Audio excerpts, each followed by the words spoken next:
అండి అందరికీ welcome to my YouTube channel. ఇది నా కొత్త యూట్యూబ్ ఛానల్ అండి. అలాగే ఇది నా ఫస్ట్ వీడియో. శ్రావణ మాసం అయితే వస్తుంది కదా, సో తీపి గారెలు ఎలా చేసుకోవాలో నేనైతే ఈ వీడియోలో చూపిస్తాను. ఎక్కడ స్కిప్ చేయకుండా ప్లీజ్ వీడియో మొత్తం చూసేయండి. ప్రాసెస్లోకి వెళ్ళిపోదాం. ముందుగా నేను మినప్పప్పు అనేది నానపెట్టుకున్నాను. అలాగే కొన్ని బియ్యం కూడా వేసుకున్నాను. అందులో ఒక గ్లాస్ మినప్పప్పు తీసుకుంటే మనం కొంచెం ఒక గుప్పెడు బియ్యం అనేది అందులో వేసుకొని నానపెట్టుకుందాం. ఒక 3 to 4 అవర్స్ అనేది మినప్పప్పును అనేది నానపెట్టుకుందాం వాష్ చేసుకొని.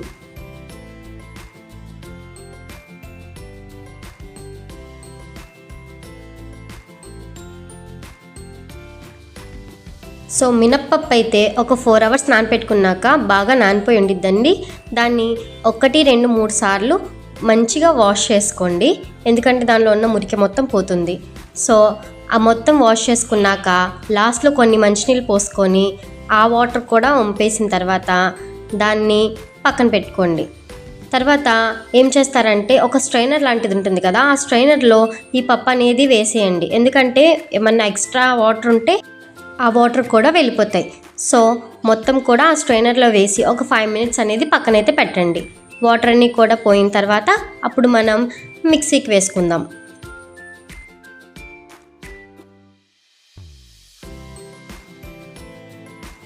చూడండి, ఇక్కడ వాటర్ అన్నీ కూడా కిందకి వెళ్ళిపోయినాయి, ఎక్స్ట్రా వాటర్ అనేది. సో ఇప్పుడైతే మనం దీంట్లో వాటర్ ఉండవు కదా, మనం మిక్సీకి అయితే వేసుకుందాం కావాల్సిన వాటర్ పోసుకుంటూ. సో ఎలా చేయాలనేది చూసేద్దాం రండి.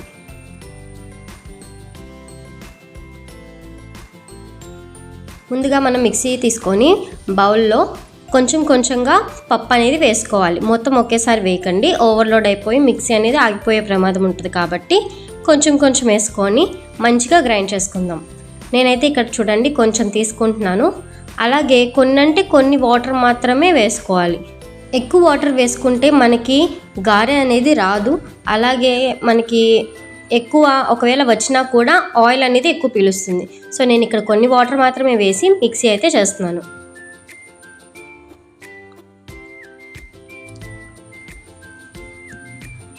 మనం మిక్సీ వేసేటప్పుడు వేసుకొని ఆపుకోవాలండి, ఎందుకంటే ఒక్కసారిగా తిప్పేసామంటే పిండి అనేది మనకి కావాల్సిన కన్సిస్టెన్సీలో అయితే రాదండి.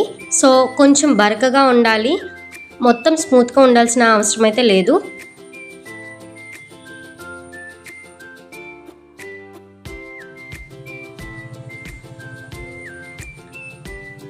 ఇక్కడ చూడండి మీకు చూపిస్తున్నాను కదా, ఆ కన్సిస్టెన్సీలో వస్తే చాలు, మనకి గారె అనేది బాగా వస్తుంది. అలాగే మిగతా పిండిని కూడా నేను అలాగే మిక్సీ చేసుకుంటున్నాను. మీకు ఇక్కడ ఒక స్పూన్తో చూపిస్తున్నాను చూడండి, స్పూన్కి అంటుకోవట్లేదు చూడండి పిండి, అలా వస్తే కరెక్ట్ కన్సిస్టెన్సీ అనమాట. ఆ పిండిని తీసుకెళ్ళి నేను ఒక బౌల్లో అయితే వేసుకుంటున్నాను.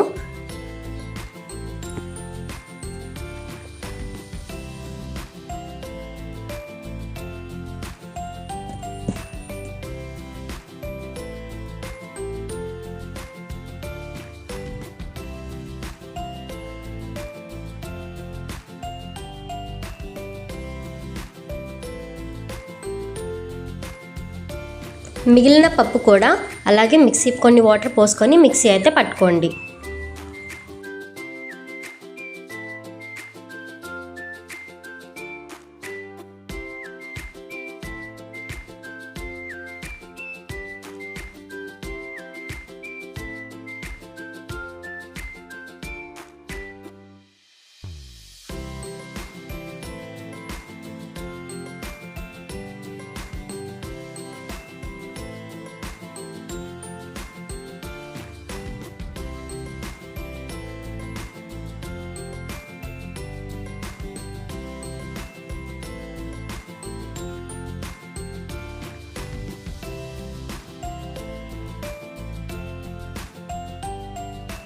ఇక్కడ మొత్తం పప్పు అనేది ఒక బౌల్లోకి ట్రాన్స్ఫర్ చేసుకున్నాక నేనైతే సాల్ట్, వంట సోడా అనేది వేసుకుంటున్నాను. వేసుకుంటే గారెలు అనేది బాగా వస్తాయండి. తర్వాత మనం తీసిన వెంటనే వేసుకోకుండా కొంచెం సేపు అనేది ఫ్రిడ్జ్లో అయితే పెట్టుకోవాలి. ఒక 5 to 10 minutes ఫ్రిడ్జ్లో పెట్టుకున్న తర్వాత వేసుకుంటే బాగా వస్తాయి. గ్రైండర్లో వేసుకున్న వాళ్ళైతే ఫ్రిడ్జ్లో పెట్టుకోకపోయినా పర్వాలేదు. ఈలోపు మనం బెల్లం పాకం అనేది ఎలా చేసుకోవాలో చూసేద్దాం. ముందుగా నేనైతే 1 కప్పు మినపప్పు తీసుకున్నాను కదండి దీంతో, అలాగే దీంతో ఒక హాఫ్కి బెల్లం అనేది తీసుకుంటున్నాను, తురిమి పెట్టుకున్నాను.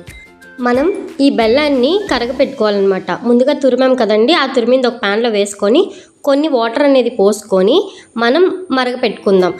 తర్వాత దీన్ని ఏం చేయాలంటే బాగా ఇది కరిగిపోవాలి. కరిగిపోయిన తర్వాత మట్టి అది వస్తుంది కదండి, కొంచెం డస్ట్ అనేది వస్తుంది బెల్లంలో, దాన్ని మనం స్ట్రైన్ చేసుకొని మళ్ళీ కొంచెం మరగపెట్టుకోవాలి. ఇందాక నేను చెప్పినట్టు బెల్లం అనేది కరిగిపోయిందండి. చూడండి పైన మనకి కొన్ని డస్ట్ అనేది కనిపిస్తుంది కదా, దీన్ని అయితే స్ట్రెయిన్ చేసేసుకొని నేనైతే పక్కన పెట్టుకున్నాను. దీన్ని పెద్దగా మరగపెట్టుకోవాల్సిన పని ఏం లేదండి, పాకం లాగా ఏం రావాల్సిన అవసరం లేదు. ఒక 2 పొంగులు వస్తే చాలు, కట్టేయచ్చు. సో నేను 2 పొంగులు వచ్చేదాకా దీన్ని తిప్పుతా కలుపుకుంటున్నాను. దీనిలో ఈ టైంలోనే ఒక 2 యాలకులు అనేవి వేసుకోండి. వేసుకున్న తర్వాత దీన్ని ఒక 2 పొంగులు అనేది రానివ్వండి. తర్వాత ఈ పాకం చల్లారిపోకుండా మూత అనేది పెట్టి పక్కన పెట్టండి. ఈలోపు గారెల పిండి ఫ్రిడ్జ్లో నుంచి తీసి మంచిగా ఒకసారి మళ్ళీ మిక్స్ చేసుకోండి. నేనైతే గారెలు వేయడానికి పెనం తీసుకున్నాను, దానిలో ఆయిల్ అయితే పోసుకున్నాను. మీడియం ఫ్లేమ్లో పెట్టుకొని ఆయిల్ అనేది మంచిగా మరగనివ్వండి. నేనైతే ఇక్కడ ఆయిల్ మరిగిందో లేదా అని చిన్నది పిండి అనేది వేసి చూస్తున్నాను. సో ఇంకా మరగాల్సింది. ఈలోపు నేను గారెలు వేసుకోవడానికి పిండి అలాగే తట్టుకోవడానికి కొన్ని వాటర్ అనేది పక్కన పెట్టుకోండి. అలాగే మనకు ఒక కవర్ అయితే కావాలి గారెలు వేసుకోవడానికి. ఇక్కడ నేనేం చేస్తున్నానంటే ఒక కవర్ అయితే తీసుకున్నాను గారెలు వేసుకోవడానికి. దాన్ని ఒకసారి వాటర్తో అనేది తడపండి. తడిపిన తర్వాత అప్పుడు పిండి తీసుకొని గారెల షేప్లో వేసుకొని మధ్యలో హోల్ అనేది పెట్టుకోండి, అది మీ ఇష్టం. నేనైతే హోల్ పెట్టుకుంటున్నాను. తర్వాత దాన్ని అలా తీసుకొని వెళ్ళి ఆయిల్ అనేది వేయండి. ఇలా నేను ఇంకొక గారి కూడా వేశాను. సో ఒకసారి చూడండి ఎంత బాగా వస్తున్నాయో గారెలు. మనం ఇలా శ్రావణ మాసానికి ఉత్తగారెలు కూడా చేసుకోవచ్చు, అలాగే తీపి గారెలు కూడా చేసుకోవచ్చు. సో చూసారా ఎంత బాగా వచ్చిందో, అలాగే క్రిస్పీగా కూడా వస్తున్నాయి. నేనైతే ఇవి తీసుకొని ఒక పక్కన పెట్టుకుంటున్నాను. తర్వాత మిగతా గారెలు కూడా అలాగే వేసుకోవాలి.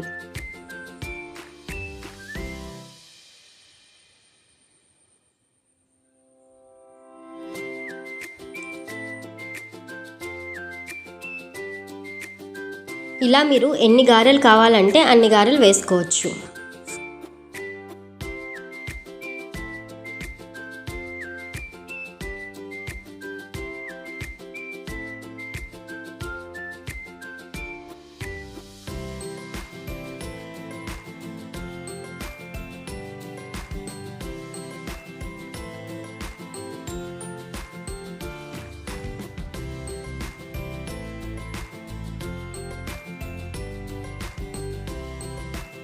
ఇక్కడ నేను ఏం చేస్తున్నానంటే ఫస్ట్ తీసుకున్న గారెల్లో ఆయిల్ అనేది ఉంటుంది కదండి తీసినమ్మటే, అందుకని ఒక గిన్నెలోకి వేసుకున్నా. తర్వాత దాన్ని వేడిగా ఉన్నప్పుడే పాకంలోకి అయితే వేసి ఒకసారి డిప్ చేసి తర్వాత మూత పెట్టి పక్కన పెట్టేసేయండి. ఆ పాకం అనేది గారెలు అనేవి పీల్చుకుంటాయి అన్నమాట. సో నేను తీసిన గారెలు కూడా అలాగే వేసుకుంటున్నాను.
ఇలా మనకి ఎన్ని కావాలి అంటే అన్ని వేసుకొని మనం పాకంలో అయితే డిప్ చేసుకోవాలండి. చూడండి, నేను ఒకసారి చూపిస్తున్నాను ఎంత జ్యూసీగా వచ్చిందో గారె. చాలా బాగుంటుందండి. ఒక్కసారి అయితే మీరు కూడా ట్రై చేసి ఎలా వచ్చిందో కామెంట్ చేసి చెప్పండి. అలాగే నా ఛానల్ అనేది ఫాలో చేసి మరిన్ని వీడియోస్ కోసం నాకు సపోర్ట్ ఇవ్వండి. Thank you for watching.